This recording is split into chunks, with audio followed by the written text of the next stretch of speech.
அனைவருக்கும் வணக்கம். ஒதுங்கும் இடம் வெகு தூரம். ஒதுங்கும் இடம் வெகு தூரம். ஏய், நழுவுது பாரு, கெட்டியா பிடி வேலு. கூட்டாளியின் குரல் கேட்க வேலு திடுக்கிட்டு சாமான் பெட்டியை காடியில் ஏற்றினான். வெயில் மண்டையை பிளந்தது. சிங்கப்பூரின் ஈரப்பதமான காற்று அவன் சட்டையை உடலோடு ஒட்ட வைத்திருந்தது. காலையில வண்டி எடுத்ததுல இருந்து கழிவறைக்கே போகலப்பா, அதான் கையில பலம் இல்ல என்றான் வேலு சிரிப்பை போல ஒரு முகம் போட்டு. 45 வயது உடல் இப்போது அவனுக்கு முழுதாக ஒத்துழைக்கவில்லை. குறிப்பாக சிறுநீரை சில நிமிடங்களுக்கு மேல் அடக்க முடியாத நிலை. காடி ஓட்டும் வேகத்தை விட அவசர நேரங்களில் கழிவறை தேடும் வேகம் அதிகமாகிவிடும். ஆனால் வண்டியை ஓரமாக நிறுத்தினால் பார்க்கிங் கட்டணம் சம்பளத்திலிருந்து பிடித்து கொள்ளப்படும்.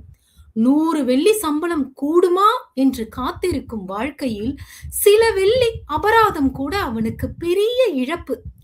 அதனால் அவன் ஒரு தந்திரம் கற்றுக்கொண்டான். சாமான் இருக்கும் கடைகளில் கழிவறை இருந்தால் மட்டும் அதே அவனுக்கு ஒதுங்கும் இடம். ஒதுங்கும் இடம்.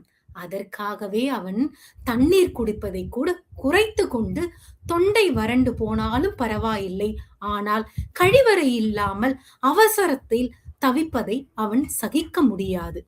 அடுத்த கடையில் வண்டியை நிறுத்தி சாமான்களை ட்ராலியில் ஏற்றி கடையின் பின்பக்கம் இறங்கினான். அங்கே இருந்த சிறிய கழிவறையை பயன்படுத்திய போதுதான் அவனுக்கு சற்றே நிம்மதி கிடைத்தது. அந்த சிறு நிம்மதி அவனது முகத்தில் ஒரு நிமிடம் ஒளிந்தது.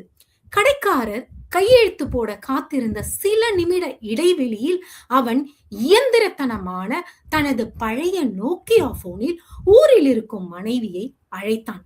என்னடே, அப்பா மாடு ஓட்டின்னு வெறும் வயிற்றுல கிளம்பிட்டாரா, இல்ல ஏதாவது கொடுத்தியா என்று கிண்டல் கலந்த அக்கறையோடு கேட்டான். அவருக்கு வெள்ளெண்ணெயில கஞ்சி காய்ச்சி கொடுத்து அனுப்பிவிட்டேன். சின்னவதான் கொஞ்சம் சோர்ந்து போயிருக்கா, கோயில்ல விபூதி அடிக்க போகணும் என்று வீட்டு செய்திகளை தடையின்றி சொல்லிக் கொண்டே இருந்தாள் அவள். வேலு சிங்கப்பூருக்கு வந்து 20 ஆண்டுகள் ஆகிவிட்டன. அவனது இளமை முழுவதையும் இந்த தீவின் சாலைகளும் கனரக வாகனங்களும் விழுங்கிவிட்டன. மனைவியின் குரலுக்கு வாசம் இருந்தால் அந்த வாசத்தை மட்டுமே சுவாசித்து உயிர் வாழ்பவன் அவன். 2 ஆண்டுகளுக்கு ஒரு முறை கிடைக்கும் 15 நாள் விடுமுறைதான் அவனது மொத்த தாம்பத்தியம். இதிலேயே 2 பொம்பளை பிள்ளைகளே பெத்துட்டியா என்று நண்பர்கள் கிண்டல் செய்வார்கள். ஆனால் அந்த 2 மகள்களுக்காகவே அவன் வாழ்ந்து கொண்டிருந்தான். அவர்களின் படிப்பு, எதிர்காலம், திருமணம், இந்த எண்ணங்கள் தான் அவனது ஒவ்வொரு வியர்வை துளிகளையும் அர்த்தமுள்ளதாக்கின. கோவிட் காலத்தை நினைத்தாலே இன்னும் வேலுவின் நெஞ்சம் படபடக்கும். அந்த நாட்கள் அவனுக்கு நரக வேதனை. அவனது பழக்கமான கூட்டாளிகளை விட்டு பிரித்து வேறொரு மொழி பேசும் தொழிலாளர்கள் இருந்த அறைக்கு அவனை மாற்றிவிட்டார்கள். யாரிடமும் பேச முடியாமல் தனிமை அவனை மெதுவாக கொன்றது. அந்த நாட்களில் ஊரில் இருந்து ஒரு செய்தி வந்தது. அவனது மூத்த மகள் வயதுக்கு வந்து விட்டாள். அந்த தருணத்தில் அருகில் இருக்க முடியாத ஏக்கம் அவனை உள்ளுக்குள் நொறுக்கியது. அவன் 2 வாரங்கள் கடும் சைவ விரதம் இருந்தான். அறையில் சமைக்க வரிசையில் நின்றிருந்த போது மற்றவர்கள் அவனுக்கு கடைசியாகத்தான் வாய்ப்பை கொடுத்தார்கள். உனக்கு என்ன வேணும் என்று அதிகாரிகள் கேட்டபோது அவன் கேட்டது ஒரே விஷயம்தான், ஊதுபத்தி. சாப்பாட்டுக்கு நல்ல உணவு கேட்காம இந்த புகை குச்சியா என்று மற்றவர்கள் கிண்டல் செய்தார்கள். ஆனால் அந்த ஊதுபத்தி வாசத்தில் தான் அவன் அவனுடைய வீட்டை பார்த்தான். அந்த வாசத்தில் அவன் மகள்களின் முகங்களை நினைத்தான். அன்று மாலை வேலை முடிந்து காடியை ஓனரிடம் ஒப்படைத்து பேருந்து நிறுத்தத்தில் நின்றிருந்தான். உடல் சோர்வு அவனை நிலைக்குலைய செய்தது. அப்போது ஓனரிடமிருந்து போன் வந்தது. வேலு, கொஞ்சம் காடியை விட்டு இடத்துக்கு வா.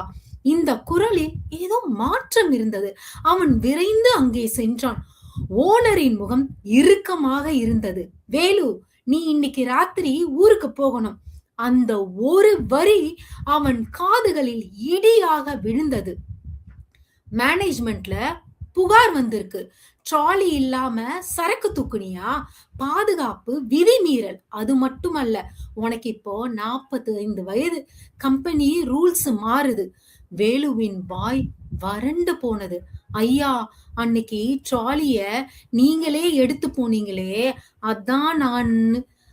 வாக்கியம் முடிவதற்குள் ஓனர் முகம் திருப்பிக் கொண்டார். பேசி பயனில்லை. 1 மணி நேரத்துல கிளம்பு. 20 வருட உழைப்பை 1 மணி நேரத்தில் முடித்து வைத்தார்கள். அடுத்த 2 மணி நேரம் கனவு போல கடந்தது. அவன் அறையில் இருந்து சில துணிகளையும் சிறிய பரிசு பொருட்களையும் அவசரமாக பையில் அடைத்தான். கூட்டாளிகளிடம் சொல்லக்கூட அவனுக்கு நேரம் கிடைக்கவில்லை. சிங்கப்பூர் விமான நிலையத்தில் இறக்கப்பட்ட போது அவன் கடைசியாக அந்த ஒளிரும் கட்டிடங்களை பார்த்தான். 20 வருட வாழ்க்கை அங்கேயே நின்றது போல் தோன்றியது. மதுரை விமான நிலையத்தில் அதிகாலை இறங்கிய போது அந்த குளிர் காற்று அவனுக்கு புதிதாக இருந்தது. கையில் இருந்த சில சிங்கப்பூர் வெள்ளிகளை தவிர எதிர்காலம் பற்றிய எந்த திட்டமும் அவனிடம் இல்லை. பேருந்து நிலையத்தில் ஒரு சிமெண்ட் பெஞ்சில் அமர்ந்து தன் ஊருக்கான பேருந்துக்காக காத்திருந்தான்.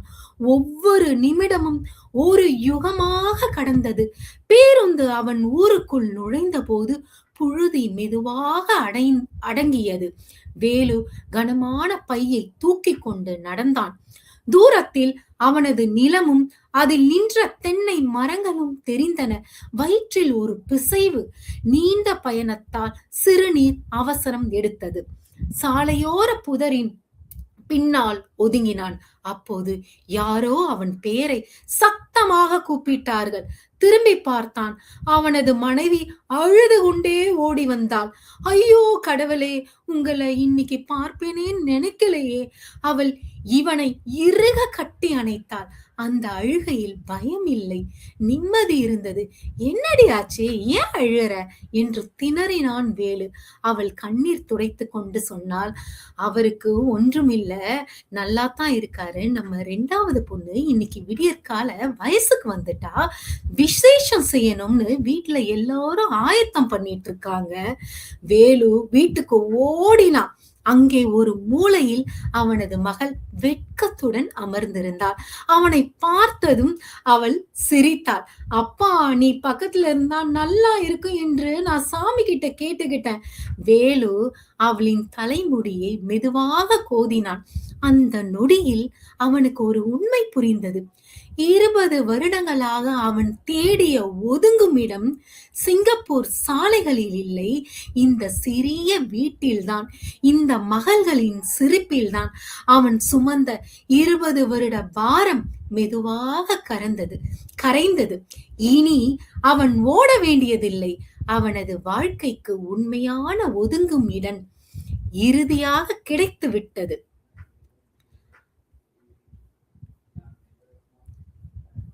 நன்றி, வணக்கம்.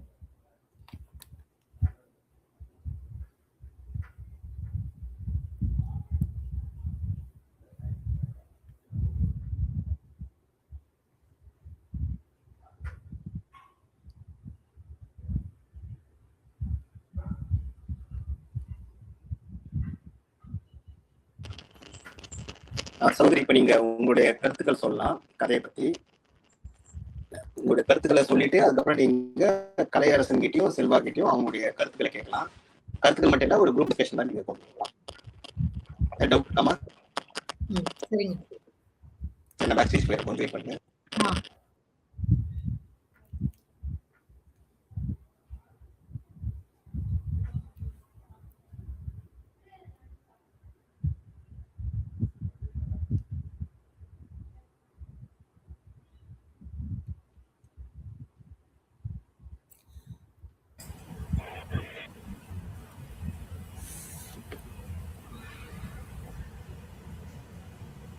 ஒதுங்கும் இடம் வெகு தூரம். ஒதுங்கும் இடம் வெகு தூரம். எவ்வளவு நல்லா இருந்ததுல்ல இந்த கதை. அப்பாவோட அந்த மனசு எவ்வளவு அழகா தெரிஞ்சதுன்னு நான் நினைக்கிறேன். இந்த கதையை படிக்கும்போது எனக்கு என்ன தெரிஞ்சதுன்னா, இந்த அப்பாங்க பாத்தீங்களா, எப்பவுமே வந்து குடும்பத்துக்காக தான் அவங்க வேலை செஞ்சுகிட்டு இருப்பாங்க. ஆனா எப்பவுமே அவங்க நான் இந்த வேலை செய்றேன், எனக்கு இவ்ளோ கஷ்டம் அப்படின்னு வெளியில காட்டிக்கவே மாட்டாங்க. எனக்கு என்னமோ நானும் அப்பாவோட குழந்தை தான். எனக்கு இந்த கதைய படிக்கும்போது, எனக்கு என் அப்பாவோட எண்ணங்கள் எப்படி இருந்திருக்கும் அப்படின்னு தோணுச்சு. அன்பு அப்படின்னு சொல்லிட்டாலே, அ நம்ம கண்ல பாருங்களேன், நம்ம அறியாமலே ஒரு கண்ணீர் வருது. "அன்பிற்கும் உண்டோ அடைக்கும் தாழ்" அப்படிங்கிற மாதிரியானதான அந்த குரல் நமக்கு நினைவுக்கு வருது. அது மட்டுமல்ல, என்ன பொறுத்தவரைக்கும் அன்புனாலே அப்பா தான். என்ன சொல்றதுன்னா, அன்பு என்ற வார்த்தைக்கு எத்தனை எத்தனை அர்த்தம் இருந்தாலும், நான் கண்ட முதல் வார்த்தை அப்பா தான். அதுதான் எனக்கு இந்த கதை வந்து ரொம்ப நெகிழ்வா இருந்தது. அவங்க நம்ம ஊர்ல இருந்து நமக்காக அப்பா இப்போ நாம சிங்கப்பூர்ல இருக்கோம். நம்முடைய குடும்பம் இங்க நம்ம கூட இருக்கு. ஆனா அப்பாங்க மட்டும் குடும்பத்த ஊர்ல விட்டுட்டு இங்க வந்து அவர்களுடைய எண்ணம் எப்படி இருந்திருக்கும் அப்படிங்கிறத இந்த கதை அத்துணை அழகாக, வலிமையாக வலியுறுத்துது அப்படின்னு நான் நினைக்கிறேன். இதுல முழுக்க முழுக்க என்னன்னா, நம்ம சிங்கப்பூர்ல தேடி ஒதுங்குன இடத்த விட அவர் ஊர்ல அவரோட மனசு இங்க இருந்தாலும் ஊர்ல தான் இருந்தது. அவருக்கே அறியாம அந்த நிகழ்ச்சி அவருக்கு ஏற்படும்போது வேலைய விட்டு போன்னு சொல்லிட்ட பிறகு, அவருக்கு ஊருக்கு போன உடனேயும், அவரோட மனசு இங்க சிங்கப்பூர்ல இருந்தாலும் ஊர்ல இருந்த மனசு, அவரு ஊருக்கே போயிட்ட உடனேயும், நான் என்ன எங்க இருக்கணும்னு நெனச்சேனோ, அந்த இடத்த அவர் அங்க அடைஞ்சதா, அவர் அங்க தான் நிம்மதி அடையறாரு. அவர் தேடிட்டு இருந்த நிம்மதி அவர் அங்க கிடைச்சதா, உணர்றதா சொல்றாரு பாத்தீங்களா? அது எனக்கு ரொம்ப பிடிச்சிருந்தது. கலையரசன் உங்களுடைய பார்வையில அந்த கதை உங்களுக்கு எப்படி இருந்ததுன்னு நீங்க நினைக்கிறீங்க? அதான் பொதுவா இப்ப எப்படின்னா, மனிதர்களுக்கு ஒரு பழக்கம் இருக்கு. என்ன பண்ணுவாங்கன்னா, இப்ப நான் உதாரணமா நான் உங்கள்ட்ட ஒரு கேள்வி கேட்கிறேன். இப்ப நீங்க உங்களுடைய ஊரு எதுன்னு கேட்டா, நீங்க எந்த ஊர்ன்னு சொல்லுவீங்க? என்னதான் எனக்கு முதல் வீடு நம்ம ஊர்ல இருந்து வந்த வீட சொல்லுவேன். இருந்தாலும் இங்க சிங்கப்பூர்ல வாழ்ந்திருக்கின்றனால, என்ன பொறுத்தவரைக்கும் இந்த வீடும் இப்ப வந்து எனக்கு ஏன்னா என்னுடைய குடும்பத்துடன் இருக்கிறதுனால, இதுவும் எனக்கு 2வது வீடாக இருக்கின்றது. ஓகே. இப்ப இந்த கதையின் நாயகன் வேலு அவருக்கு வந்து ஒரு சராசரியா ஒரு 45 வயது அப்படின்னு நம்ம கதையிலேருந்து தெரிஞ்சுக்கிறோம். 45 வயதுல உள்ள ஒருத்தரு. ஒரு 20 வருடங்களா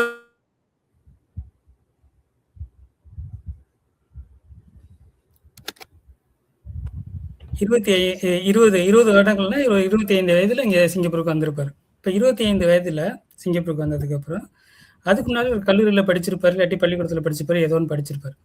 அவருடைய படித்த காலங்கள் பார்த்தீங்கன்னா வந்து ஒரு நம்ம மேல்நிலைன்னு வச்சுக்குவோமே, மேல்நிலைக்கு அப்புறம் வந்து கல்லூரிக்கு போயிருப்பாரு. அது வந்து ஒரு ஒரு ஒரு 6, 7 வருஷங்கள் நம்ம கணக்குல வச்சுக்குவோம். ஒரு 20 வருடங்கள் தான் அவர் வீட்ல இருந்திருக்கான வாய்ப்புகள் இருந்திருக்கு. 19, 20 வருடங்கள். ஆனா அவருடைய வாழ்க்கையின் பெரும்பகுதி வந்து அவர் வீட்லேருந்து வெளியில தான் இருந்திருக்காரு. இப்ப எல்லாருமே எல்லா மனிதர்களுமே அப்படிதான். இப்ப நம்ம எல்லாருமே நீங்க கூட உங்களோட வாழ்க்கையில எவ்வளவு நாள் சொந்தமா நீங்க வீட்ல இருந்தீங்க, உங்க சொந்த ஊர்ல இருந்தீங்கன்னு பார்த்தீங்கன்னா, ரொம்ப குறைவா இருந்திருக்கும். ரொம்ப குறைவா. ஆனாலும் நம்ம எத சொல்லிட்டு இருக்கோம், சொந்த ஊருங்கிறது நம்ம பிறந்த ஊர தான் நம்ம சொல்லிட்டு இருக்கோம். ஆனா உண்மையிலேயே நம்ம எத சொல்லணும்னா, நம்ம எங்க அதிக நாள் வாழ்றோமோ, அத நம்ம சொந்த ஊரா சொல்லிக்கணும். அதனால நம்ம மாறி தான் நம்ம சொல்லிட்டு இருக்கோம். அந்த கதையின் நாயகன் கூட அப்படிதான். அவர் வந்து 20 வருஷத்துக்கு மேல இங்க வேலை செஞ்சுட்டு இருக்காரு. ஆனாலும் அவருக்கான ஒரு தீர்வு, ஒரு ஒரு தேடல், ஒரு இளைப்பாற ஒரு இடம் அப்படிங்கிறது அவங்க வீட்ட தான் அவரு வச்சிருக்காரு கணக்குல. இப்ப அவருக்காக அவங்க வீட்ல வந்து குழந்தைகள் இருக்காங்க. அவங்களோட குடும்பங்கள்லாம் இருக்குது. இப்ப குடும்பம், குழந்தைகள் எல்லாமே சேர்ந்து ஒரு ஊர்ல இருக்கிறவங்க, மொத்தமாவே இங்க இருக்கிறவங்களோட மனநிலை வந்து எனக்கு தெரிஞ்சு ஒரு குறிப்பிட்ட நாளுக்கு அப்புறம் பார்த்தீங்கன்னா, அவங்க வீட்ல இருந்த காலத்த விட இங்க வெளியில இருந்த காலங்கள் தான் அதிகமா இருக்கும். ஆனாலும் அவங்க சொந்த ஊர் வந்து ஊருன்னு தான் சொல்லிட்டு இருப்பாங்க. அப்படி இவருக்கு வந்து 20 வருடங்கள் தான் ஒரு 25 வருடங்கள் வெளியில இங்க சிங்கப்பூர்ல இருந்திருக்காருன்னு வச்சுக்கிட்டா கூட, வீட்ட விட்டு வெளியில இருந்திருந்தாருன்னு நம்ம நினைச்சுக்கிட்டா கூட, வீட்டுக்கான ஒரு பிடிப்பு அவருக்கு இன்னும் இருக்குது. இன்னொன்னு சொன்னா, அவர் இந்த ஊதுபத்தி வாசனை அப்படின்னு சொல்லி ஒரு இதுல சொல்றாரு. எனக்கு இந்த கோவிட் காலத்துல எனக்கு வந்து இந்த ஊதுபத்தி வாசனை அப்படின்னு. எனக்கெல்லாம் அது எப்படி இருக்கும் அப்படின்னு பார்த்தீங்கன்னா, எங்க வீடு அப்படின்னு நான் ஒரு கற்பனையில நிஜத்துல இருந்த ஒரு வீடு எப்படி இருக்கும்னா, அந்த சாணத்தோட வாசனை, மாட்டு சாணத்தோட வாசனை, மெழுகுன ஒரு வாசனை இருக்கும் அந்த வீட்டுக்குன்னே. காலையில எழுந்தோடனே மாட்டு சாணத்தை கரைச்சி வீடு ஃபுல்லா தெளிச்சு வச்சிருப்பாங்க அம்மா. ஸோ அது நம்ம வீட்டுக்கு போகும்போது அந்த வாசனை தனியா தெரியும் நம்மளுக்கு. அந்த வாசனை வேற எங்கேயும் நமக்கு கேட்க முடியாது. இப்ப வேற எங்கேயும் நமக்கு தெரியாது, வேற எங்கேயும் கனெக்ட் பண்ணிக்கிட முடியாது. அது மாதிரி அவருக்கு அந்த ஊதுபத்தி வாசனை வந்து கனெக்ட் ஆகிருக்குது. அவருக்கே வந்து தெரியாமல் ஒரு எதிர்பாராத நேரத்தில் சரியாக ஒரு வேலை செய்யாமல் இல்லாட்டி ஒரு பாதுகாப்பு விதிமுறையை கடைப்பிடிக்காதனால அவருக்கு வேலை போயிட்டு வீட்டுக்கு போயிடுறாரு. வீட்டுக்கு போனதுக்கப்புறம் அவர் ரொம்ப வருத்தத்தோட வீட்டுக்கு போறாரு. ரொம்ப கவலையோட, ஐயோ போச்சு, நம்மளோட வாழ்க்கை போச்சு, எதிர்காலம் என்ன ஆகுது அப்படின்னு சொல்லி ரொம்ப வருத்தத்தோட போகும்போது வீட்டில் உள்ளவங்க பதறாங்க, அழுகுறாங்க. அவர் என்னன்னே தெரியாம ஏன் அழுகுறாங்கன்னு கேட்டவொடனே அவருக்கு வந்து அப்புறம் சொல்றாங்க, இல்லை அப்படிலாம் நீ வேலையை விட்டுட்டு வந்துட்டுல நான் அழலை, இது மாதிரி பாப்பா பெரிய பொண்ணா இருக்காங்க, அதனால தான் அழுதேன் அப்படின்னு சொன்னோன்னே கொஞ்சம் நிம்மதியா இருக்குது. இது எல்லா மனிதர்களுக்கும் ஒரு ஒரு கடைசியா ஒரு இளைப்பாறுற ஒரு இடம், ஒரு ஒரு வீடு. அதாவது எலி வலையானாலும் தனி வலை அப்படின்னு சொல்லுவாங்க. ஸோ அது மாதிரி ஒரு ஊருங்கிற ஒரு கனெக்ட். சில பேர் வந்து வாழ்க்கையில ரொம்ப காலங்கள் வந்து சென்னையிலே, ஊர்ல நான் சொல்றேன், சென்னையிலேயாட்டி நகரங்கள்ல வேலை தொடர்பாக சொந்த நாட்டிலே வெவ்வேறு இடங்களுக்கு இடமாறுற மக்கள், அவங்க எல்லாருக்குமே வந்து பார்த்தீங்கன்னா ஒரு இருப்பாங்க. இப்போ ஒரு வாழ்க்கையில ஒரு 3/4 பாகம் வந்து நம்ம ஒரு ஊர்ல ஒரு இடத்துல இருந்தா கூட அந்த கடைசியில வந்து எங்க ஊருங்கிறது ஒரு ஊர்னு சொல்லுவாங்க. அவங்களோட பிறந்த ஊரை சொல்லுவாங்க, அவங்களோட அப்பா பிறந்த ஊரை சொல்லுவாங்க. அது மாதிரி தான் சொல்லுவாங்க. அது மாதிரி ஒரு கனெக்ட் பண்ணிக்கிற முடிஞ்சிச்சு இந்த கதை. அதே மாதிரி எனக்கு என்னன்னா, அந்த வாசம்னு சொன்ன உடனே எனக்கு மண் வாசனை தான் ஞாபகம் வந்தது.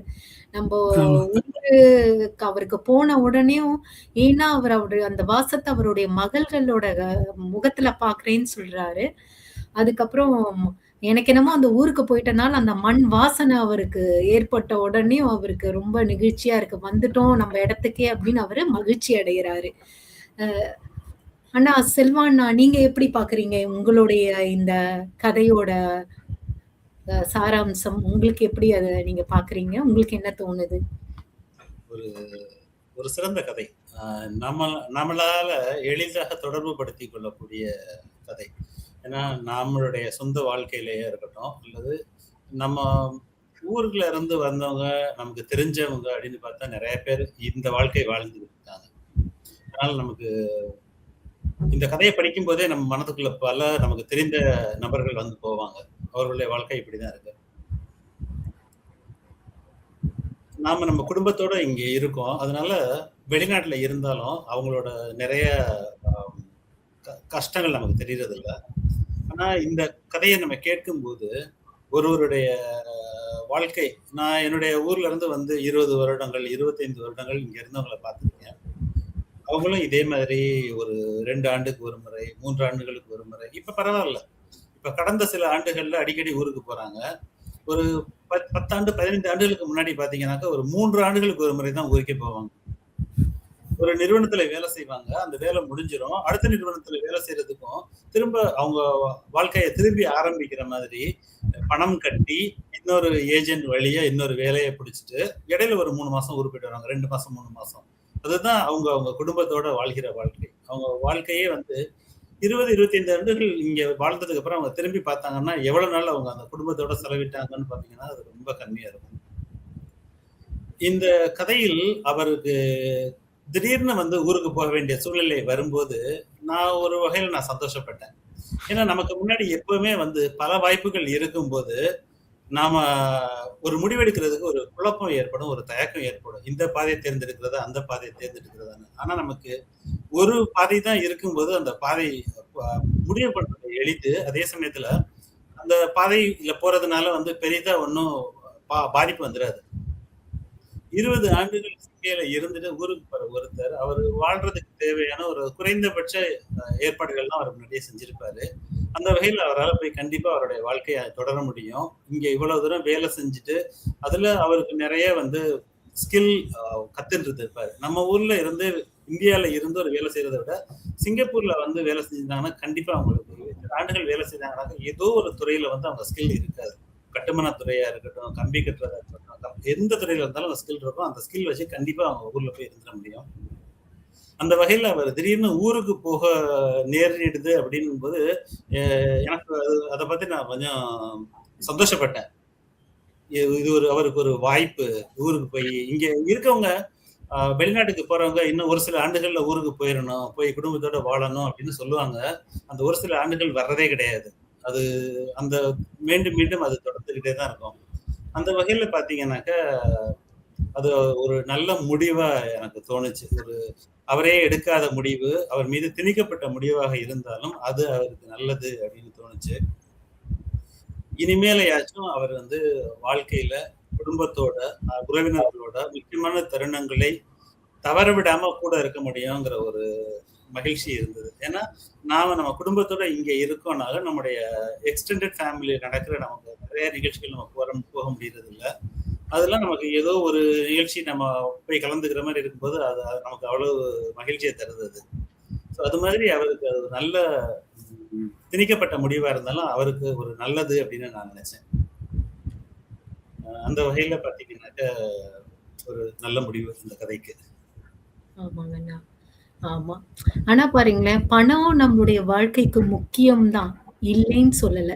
பணம், பொருள் எல்லாமே நம்மளோட வாழ்க்கைக்கு முக்கியம் தான். ஆனா அன்பு அப்படின்னு ஒண்ணு வந்துருச்சுன்னா, மத்ததெல்லாம் 2வது தான் அப்படிங்கிறது கூட இந்த கதையில இருந்து நமக்கு புரியுது. அது மட்டுமல்லாது நம்ப எப்போ நல்ல பணம் சம்பாதிக்கிறவங்களா இருந்தா கூட, ஏதோ ஒண்ணு நம்ம காலியா இருக்கிற மாதிரியே இருக்கும் பாருங்க. ஒரு வெற்றிடம். ஆனா அதுவே நம்ம ஊருக்கு போயிட்டு நம்மளுடைய மக்கள், நம்முடைய சூழல் எல்லாரையும் பார்த்த உடனே பாருங்களேன், அந்த வெற்றியிடம் ஏதோ அ நீக்கப்பட்ட மாதிரி ரொம்ப மகிழ்ச்சியா இருக்கிற மாதிரி கூட நம்ம உணருவோம் அப்படின்னு நான் உணர்ந்திருக்கிறேன். அத நான் சொல்றேங்க.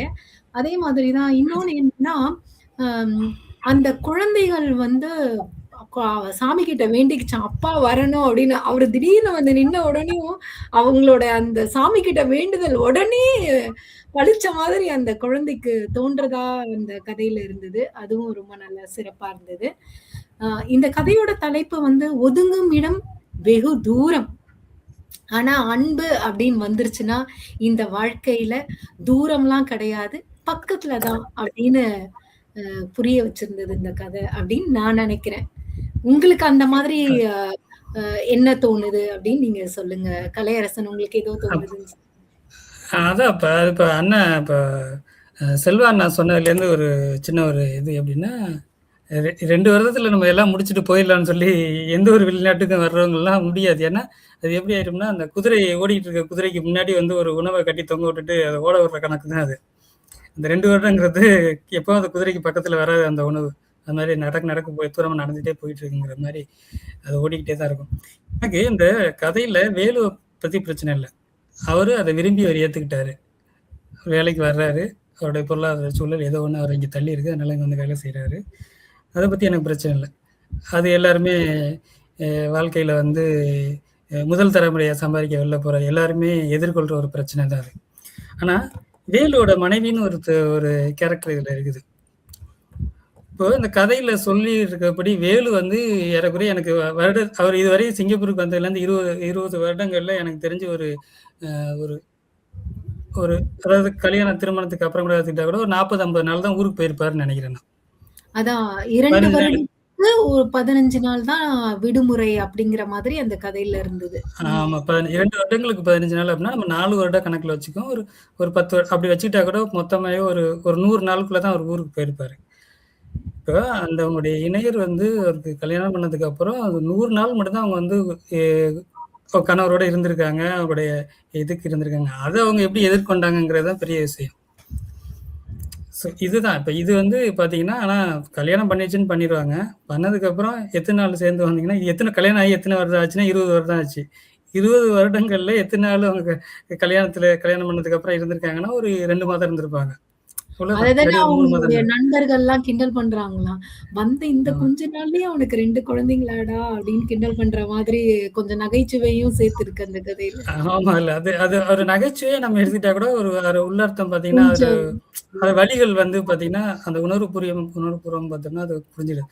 சமீபத்துல நான் ஒரு டிவி நிகழ்ச்சி ஒன்று பார்த்தேன், ஒரு விவாத நிகழ்ச்சி. அதுல ஒரு பக்கம் வயது முதிர்ந்த மூதாட்டிகள் ஒரு பக்கம் இருந்தாங்க, இன்னொரு பக்கம் இளைய தலைமுறை குழந்தைகள் இருந்தாங்க. இப்போ இந்த காலத்துல நடக்கிற அந்த கணவன் மனைவிக்கான அவங்க காதல் வெளிப்படுத்துறாங்க, வாழ்க்கைகள் அப்படிங்கிற பேசுவாங்க. அடுத்து வயது முதிர்ந்தவங்க வயது பழைய காலத்துல எப்படி இருந்ததெல்லாம் பற்றி பேசுறாங்க. அப்ப அவர் நிகழ்ச்சி நெறியாளர் ஒரு பாட்டிகிட்ட கேட்பாரு, உங்களுக்கு எத்தனை குழந்தைகள்? இல்ல உங்களுக்கு எத்தனை குழந்தைகள்? உங்களுக்கு உங்க கணவர உங்களுக்கு பிடிக்குமா? அப்படின்னு கேட்பாங்க. அத பத்தி எனக்கு அவர் பிடிக்கவே பிடிக்காதுன்னு அவர் பார்த்ததே இல்ல. பார்க்க கூட மாட்டேன் அப்படின்னு சொல்லும். சொன்னதுக்கப்புறம், இப்ப சரி ஓகே அப்படியா? ஐயய்யோ! என்ன இப்படி ஆச்சு சொல்லிட்டு, உங்களுக்கு எத்தனை குழந்தைகள் அப்படின்னோனே, எனக்கு வந்து 7 குழந்தைகள் அப்படின்னு சொல்லுவாங்க. இப்படி சொன்ன உடனே எதிர்க்க உள்ளவங்கலாம் சிரிக்க ஆரம்பிச்சுருவாங்க. இந்த கணவன பார்க்க கூட மாட்டாங்க, பிடிக்காது. கணவன் எனக்கு பிடிக்கவே பிடிக்காதுன்னு சொல்ற ஒரு பாட்டிக்கு வந்து 7 குழந்தைகள் அப்படின்னு சொல்றாங்களே அப்படின்னு சொல்லிட்டு. இது நுட்பமா பார்த்தீங்கன்னா, இது வந்து வெளிப்படையா மேலோட்டமா பார்த்தா ஒரு நிகழ்ச்சி, ஒரு நகைச்சுவை மாதிரி தெரியும். ஆனா நுட்பமா பார்த்தீங்கன்னா, அது சிரிக்கணுங்கிற அவசியம் கிடையாது. அது உண்மையா இருக்கும் அது. ஏன்னா, ஒரு 50, 60 வருடங்களுக்கு முன்னாடி, பெண்ணுக்கு பிடிச்ச ஒரு இணையர் தான் ஒரு ஆண் தான் கல்யாணம் பண்ணிக்கணும்னு அவசியமே இல்ல. யாரோ அவங்களுக்கு பிடிக்காம கூட கல்யாணம் பண்ணி வச்சிருக்கலாம். அதன் மூலியமா அவங்களுக்கு குழந்தையும் பிறந்திருக்கும்.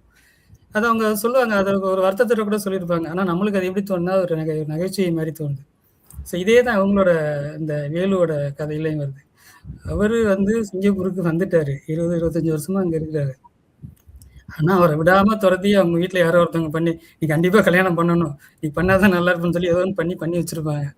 பண்ணி வச்சதுக்கு அப்புறம் அவங்களோட வாழ்க்கை வந்து ஒரு 50, ஒரு 100 நாள், 200 நாள் தான் அவங்களோட உண்மையான வாழ்க்கையே இருந்திருக்கும். அப்படிங்கிறது தான் இதுல எனக்கு தோணுன ஒரு இது. அப்புறம் ஒதுங்கிடம் வெகு தூரம் இல்லை. இப்ப 45 வயதுங்கிறது பார்த்தீங்கன்னா, சராசரியா ஒரு ஆயுள்ல வந்து 3/4 பாகம் தாண்டிட்டாரு அவரு. இனிமே போனாலும் அவருக்கான பொறுப்புகள் அதிகமா இருக்கும். ஆ ஆ இந்த பொறுப்புகளுக்கான ஆல்ரெடி 2வது குழந்தையா அவங்க பெரிய பொண்ணு ஆயிட்டாங்க. அவங்கள படிக்க வைக்கணும். அப்புறம் ஒரு வாய்ப்பு ஏற்படுத்தி திருமணம் செய்யணும் அப்படிங்கிற பொறுப்புகள். இந்த பொறுப்பான தந்தையா இனிமே அவர் இருந்து, அத அவர் வந்து சரியா அவரோட வாழ்க்கையில மீதி வாழ்க்கைய சரியா வாழ்றாரு அப்படின்னு வந்து எடுத்துக்கலாம் அதுல இந்த கதையிலேருந்து. இதுதான் இப்ப எனக்கு தோணுன மாரி ஒரு ஆமாம். ஏன்னா இன்னும் அவரு சொல்லப்போனா அண்ணா செல்வா அண்ணாவுக்கு நிறைய தெரியும். ஏன்னா வந்து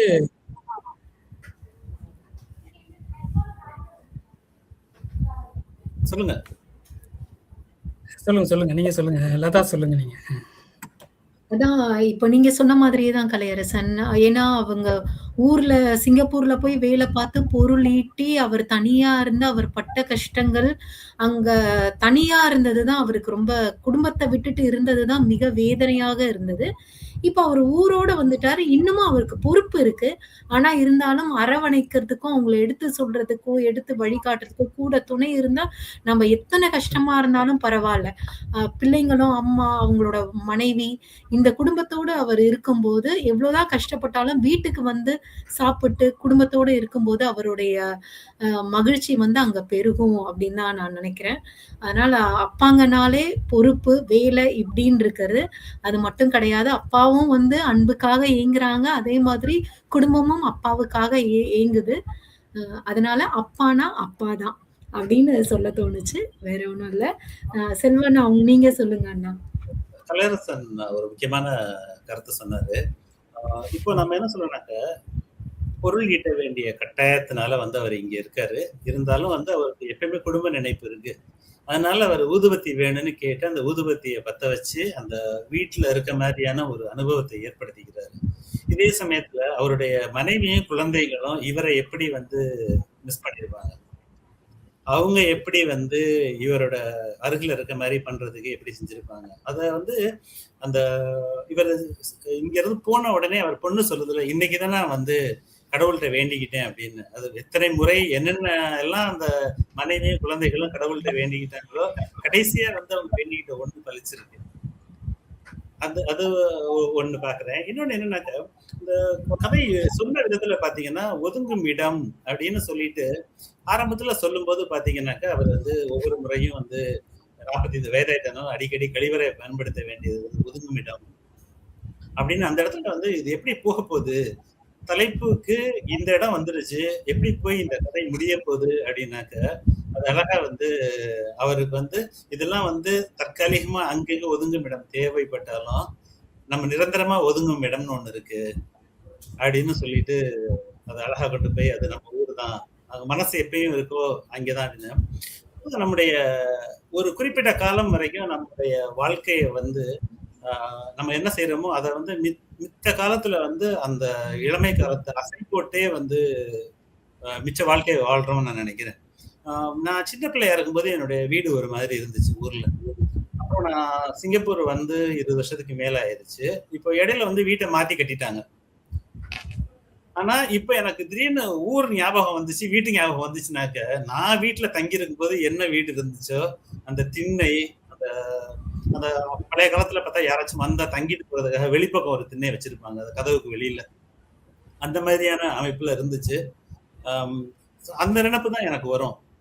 அது மாதிரி பாத்தீங்கன்னாக்க நம்முடைய ஊர், நம்முடைய வீடு அப்படின்லாம் நினைக்கும் போது நம்முடைய இளமை காலத்துல இருந்தது நமக்கு இன்னும் வந்து அசைப்பட்டுட்டே இருப்போம்.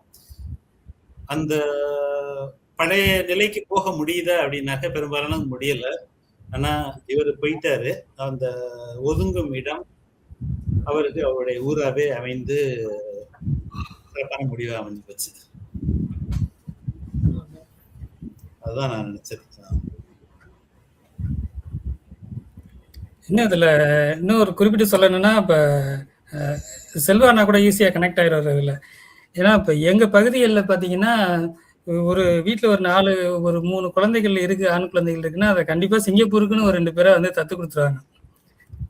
அது கட்டாயம். அது வந்து எங்களோட ஜீன்லயே அது வந்து இருக்கும்னு நினைக்கிறேன். ஜீன்லயே ப்ராக்டிஸ் பண்ணி ப்ராக்டிஸா உள்ள வச்சிருவாங்க. நீ படிச்சு நீ என்ன வேணாலும் ஆயிக்கோ, ஆனா சிங்கப்பூருக்கு போயிட்டு வந்துரு. இன்னொன்று சிங்கப்பூருக்கு போயிட்டு வந்தா பொண்ணே கொடுப்பாங்க அப்படிலாம் ஒரு காலகட்டம் இருந்துச்சு. இப்ப அது மாறி இருக்கு. வெளிநாட்டுக்கெல்லாம் போனா பொண்ணே கொடுக்க மாட்டாங்க அப்படிங்கிற சூழல்லாம் வந்திருக்கு இப்போதைக்கு. இப்ப இவர் இந்த கதையின் நாயகன் ஒரு 45 வயதுங்கிறதுனால அவர் திருமணம் ஒரு 20 வருஷத்துக்கு முன்னாடி பண்ணியிருப்பாரு. இப்ப அவருக்குமே அது மாதிரி ஒரு இதை பொடி வச்சிருப்பாங்க. மாப்பிள்ளை சிங்கப்பூர் மாப்பிள்ளை கண்டிப்பா பொண்ணை கொடுத்தா கண்டிப்பா காப்பாத்திடுவாரு அப்படின்னு சொல்லி கொடுத்துருப்பாங்கன்னு நினைக்கிறேன். அவருக்கு கொடுத்துட்டு கண்டிப்பா அந்த பொண்ணு வீட்டுல அதுக்கப்புறம் திட்டிக்கிட்டு இருப்பாங்க, என்னம்மா ஆச்சு, உன் வீட்டுக்காரர் வர்றாரா வரலையா, இன்னும் திடீர்னு ஒரு 15 நாளைக்கு ஒருத்தர வர்றாரு போறாரு, எப்போது நிரந்தரமா இதுல என்னன்னா நிறைய பேர் இப்ப இது மாதிரி வேலை செய்யறவங்களுக்கு வந்து குடும்பத்தை இங்க அழைச்சிட்டு வர்றதுக்கான வாய்ப்புகள் வந்து இருக்க மாட்டேங்குது. அது ஒரு பெரிய சூழல். அது அவங்களோட சூழல் வந்து இப்ப இங்கேயுமே இப்ப குடும்பத்தோட இருக்கவங்களுக்கு பிரச்சனை இல்லை. இது மாதிரி வேலை இடத்துல வந்து இருக்கிறவங்களுக்கு அவங்க குடும்பத்தை அப்படியே அழைச்சிட்டு வந்தா கூட ஒரு மாதத்துக்குள்ளார ஒரு 15 நாளைக்குள்ளார அவங்கள ஊர்லாம் சுத்தி காட்டிட்டு கூட்டிட்டு போற மாதிரி தான் இருக்கு. இப்ப சமீபத்தில் என்னோட நண்பர் கூட அது மாதிரி கூட்டிட்டு வந்திருந்தாரு. ஒரு மாதம் அவர் பிளான் பண்ணி கூட்டிட்டு வந்தாரு. அவருடைய குழந்தைகள், அவருடைய மனைவி எல்லாரையும் கூட்டிட்டு வந்திருந்தாரு. அதனால அந்த ஒரு மாதத்துல அவங்களும் புதுசு, வந்தவங்களும் புதுசு, அவங்களுக்கு சிங்கப்பூருங்கிறது புதுசு. இவரு வேலையில இருந்து லீவ் போட்டுட்டு போய் அவங்களை சுத்தி காட்டுறதுக்கான வேலையில லீவு கிடையாது இவருக்கு. இவருக்கு கிடைக்கிறது ஞாயிற்றுக்கிழமை மட்டும் தான் கிடைக்கும். ஞாயிற்றுக்கிழமை ஒரு அசதியா வந்து தூங்கிடுவாரு, இல்லாட்டி அவருக்கு ரொம்ப டயர்டா இருக்கும். அது மாதிரி நேரத்துல ஒரு வாரத்துல வந்து அவங்க சிங்கப்பூருக்கு வந்து ஒரு மாதத்துல 4 நாள் மட்டும் தான் சுத்தி பார்த்தாங்க. அங்க மொதல் நாள் சுத்தி பார்க்க முடியல அவங்களால. வெளியில அவங்கள தனியா சின்ன கை குழந்தைகள்லாம் கூட்டிகிட்டு போறதுக்கான அவங்க மனைவிக்கு போறதுக்கு தெரியல. ஸோ அது மாதிரி ஒரு பெரிய ஒரு வாழ்க்கையில இடர்பாடுகள்லாம் இருக்குது. இதெல்லாம் சகிச்சுக்கிட்டு இதெல்லாம் பொறுத்துக்கிட்டு தான் வந்து வாழ்க்கைங்கிறது ஒரு நினைவுகளின் பெட்டகம் மாதிரி. நம்ம என்ன பண்ணுவோம், நம்ம சந்தோஷமா இருக்கும்போது நம்மளுடைய கஷ்டங்களை நினைச்சு வந்து நம்ம அசைப்பட்டுக்கிட்டு இருப்போம். பரவாயில்ல, எவ்வளவு கஷ்டப்பட்டோம், அப்ப நம்ம சந்தோஷமா இருக்கணும், நல்லா இருக்கணும் அப்படின்னு சொல்லிட்டு நம்ம அசைப்பட்டு இருக்கோம். ஆனா நம்ம கஷ்டத்துல இருக்கும்போது நம்ம சந்தோஷமா இருந்ததை பத்தி நினைக்க முடியாது, வருத்தமா இருக்கும் அது. இப்ப இன்னைக்கு நமக்கு சடனா வந்து நம்ம ரொம்ப ஒரு இதுல வந்து குறைஞ்சிட்டோம், வீழ்ந்துட்டோம், ஒரு தோல்வி அடைஞ்சிச்சு நம்ம வாழ்க்கையில அப்படின்னா, நம்ம அப்படியெல்லாம் இருந்தோமே அப்படிலாம் வந்து நம்ம அதை நினைக்கிறது தோணாது. அது நினைக்கும் போது இன்னும் வருத்தங்கள் அதிகமா இருக்கும். அது வந்து நம்ம சந்தோஷமா இருக்கும்போது நம்ம கஷ்டப்பட்டதுல நினைக்கும் போது நம்மளுக்கு அது இன்னும் மனசு வந்து பக்குவப்படுத்தும். ஆனா நம்ம வீழும் போது நம்ம சந்தோஷமா இருந்த நேரங்களை நினைச்சு பார்த்தோம்னா அது வந்து நம்மளை பொறுத்தளவுல அது எப்படின்னா மனசை மறுபடியும் காயப்படுத்திக்கிட்டே இருக்கும். அது மாதிரி இது எல்லா மனிதர்களுக்குமே பார்த்தீங்கன்னா இந்த வேலைக்குன்னு போறவங்க, குடும்பத்தை விட்டு போறவங்க அப்படிங்கிறது அந்த அவர் அண்ணா சொன்ன மாதிரி அந்த ஒதுங்கிடங்கிறது அந்த தலைப்பு பார்த்தீங்கன்னா இது முழுக்க முழுக்க சிங்கப்பூரோட அந்த நம்மளுடைய உள்கட்டமைப்புகள், அதாவது கழிப்பறை வசதிகளை பத்தின ஒரு கதை மாதிரி போகுதே அப்படின்னு நினைச்சேன். இப்ப திடீர்னு அவர் ஊருக்கு போனோன்னே திடீர்னு அவருக்கு அர்ஜென்ட்டா அவருக்கு கழிப்பிடத்துக்கு போற மாதிரி ஒரு தோணும். அவர் திடீர்னு வந்து ஒரு புதர் பக்கமா இங்க போவார் அவரு. நான் இப்ப அதை கனெக்ட் பண்ணி அவர் கொண்டு வர போறாருன்னு நினைச்சேன். இங்க பாருங்க இவ்வளவு சுகாதார கட்டமைப்புலாம் இருக்குதுன்னா ஊர்ல போய் திடீர்னு பார்த்தா அவர் புதர் பக்கம் போறாருங்கிற மாதிரி எனக்கு தோணுச்சு. ஏன் அப்படி போறாரு அப்படின்ற மாதிரி. ஆனா அவர் அதையும் விட்டுட்டு அங்க போயிட்டு அவர் குடும்பங்கிறது தான் அவருக்கு அந்த ஒரு சரியான ஒரு தீர்வு, ஏன்னா அவருடைய கஷ்டங்களுக்கான இலைப்பாறுதலுக்கான ஒரு இடம் அப்படிங்கிறது சொன்ன அந்த இடம் வந்து ரொம்ப அருமையா இருந்துச்சு, செட் ஆனிச்சு. இன்னொன்னு இந்த கடவுள் வேண்டுதல், கடவுளை நம்ம வேண்டது வந்து பாத்தீங்கன்னா அண்ணா செல்வா அண்ணா கூட அதை சொல்லியிருந்தாரு. எல்லா கட்டத்திலயும் அந்த கடவுள் நம்பிக்கை உள்ளவங்க எல்லா நேரத்திலயும் தினமும் இப்ப எங்க அம்மாலாம் தினமும் நைட்ல படுக்கும்போது கடவுளே ஆண்டவனே அவங்களுக்கு யாராவது பிடிக்குதோ எல்லாரையும் சொல்லிட்டு தான் படுப்பாங்க.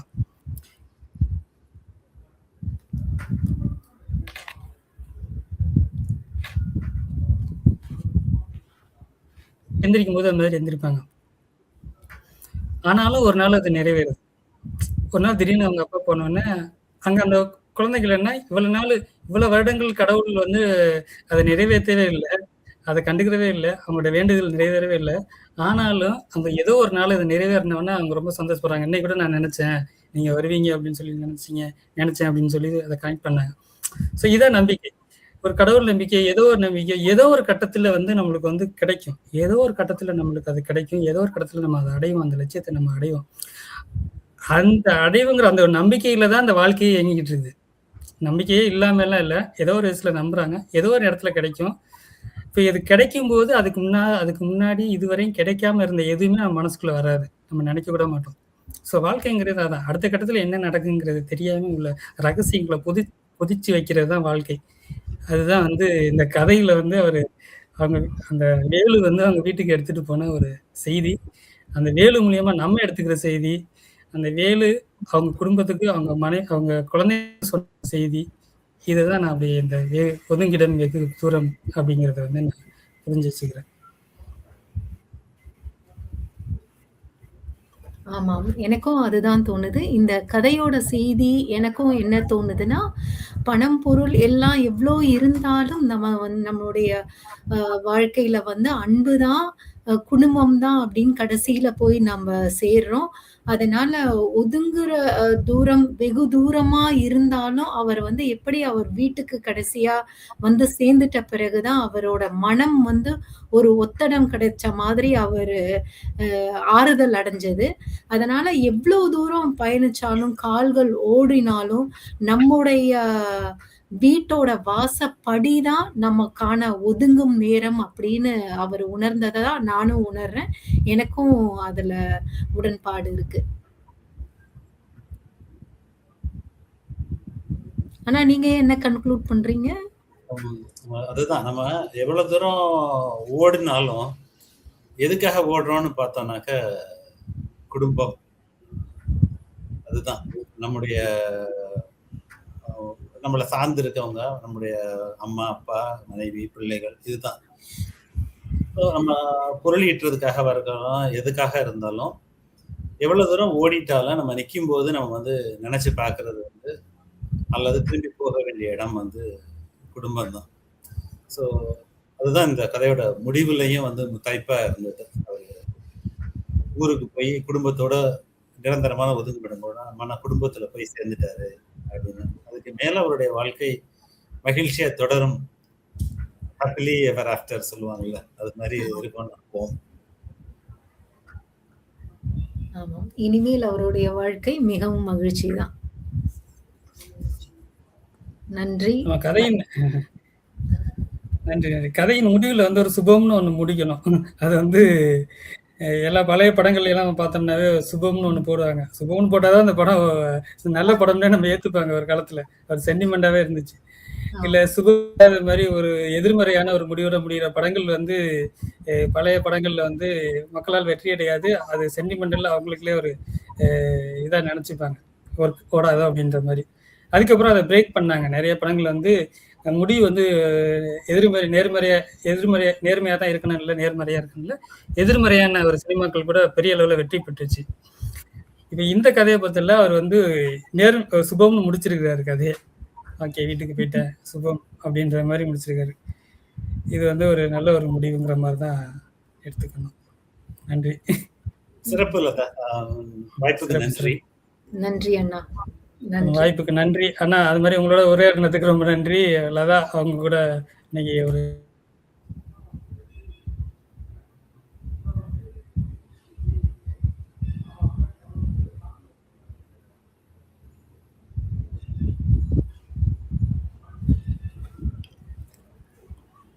கலைரசன், உங்களோட கொஞ்ச நேரம் நெட்வொர்க் ஸ்டாப் ஆயிடுச்சு.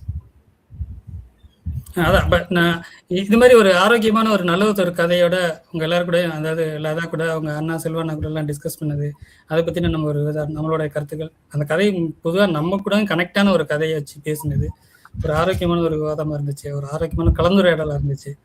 இந்த வாய்ப்புக்கு வந்து ரொம்ப நன்றி. ஒரு உமாவுக்கு ரொம்ப நன்றி. இதுதான் நான் சொல்ல வந்த நன்றி. கலையரசனுக்கு நன்றி, செல்வகுமார் அண்ணாவுக்கு நன்றி, உமாசங்கர் அண்ணாவுக்கு நன்றி. உங்களோட பகிர்ந்ததுல எனக்கும் ரொம்ப மகிழ்ச்சி. மிக்க நன்றி.